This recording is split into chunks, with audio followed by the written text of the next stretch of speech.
আলিফ, ওই যে দেখো সামিয়া তোমার বোন, ও চা বিক্রি করতেছে এইভাবে রাস্তায়। এই তুই রান্না করিস কেন? হ্যাঁ আমি কি খাবো এখন? আমি তো রান্না করে এসেছিলাম। তুই রান্না করেছিস, কালকে সেই বাসি খাবার এগুলো আমি খাবো? তোর কি মনে হয়?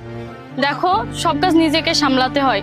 তাছাড়া সকাল থেকে এসে সন্ধ্যা পর্যন্ত সব কাজ তো আমিই করি। এখন আমি কাজ কাম রেখে কিভাবে যে রান্না করবো একটু বলো তো। তো কে সামলাবে? হ্যাঁ এসব কাজকে আমি সামলাবো? তোকে আমি বিয়ে করেছি কেন? হ্যাঁ তোকে বিয়ে করি, তোকে বিয়ে করে আমি শান্তি থাকবো, তুই টাকা পয়সা ধন দৌলত অনেক কিছু নিয়ে আসবি, কিন্তু খালি হাতে আমার কাছে ড্যাং ড্যাং ড্যাং ড্যাং করে চলে আসছিস। এখন তো এগুলো তৈরি করতে হবে। হ্যাঁ, আমাকে তো করতে হবে। ভুলটা তো আমি করেছিলাম।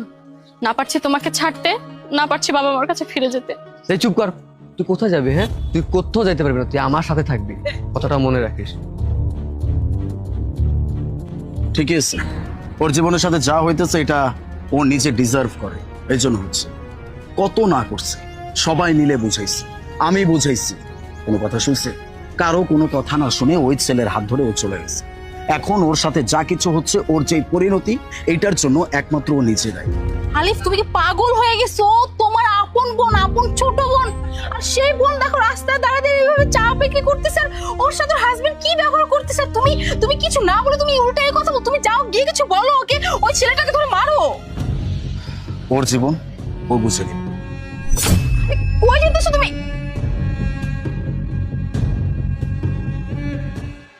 সামিয়া, কি অবস্থা তোর? কি হাল করে রাখছিস তোর নিজের?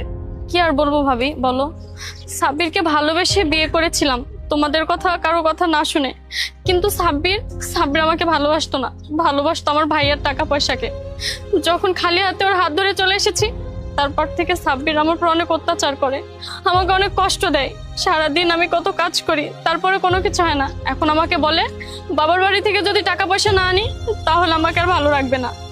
তাই কি আর করার, না পারছি তোমাদের কাছে ফিরে যেতে, না পারছি স্বামীর সাথে ভালোভাবে সংসার করতে। আমার জীবনটা পুরোটাই শেষ হয়ে গেল ভাবি। সামিয়া, এই ছেলেটা তোর জন্য একদমই ঠিক না। আচ্ছা, এখন আমি যদি বলি ভাবি তোমার জন্য ঠিক না? তোর কত বড় সাহস, সম্মান দিয়ে কথা বলতেছি, সে আমার ওয়াইফ। হ্যাঁ, আমিও সেটাই বলছি। তুমি সাব্বিরকে সম্মান দিয়ে কথা বলো, সাব্বির আমার হবু হাজবেন্ড। সামিয়া, আমি তোকে কিভাবে বুঝাবো? এই ছেলেটার কিচ্ছু নাই,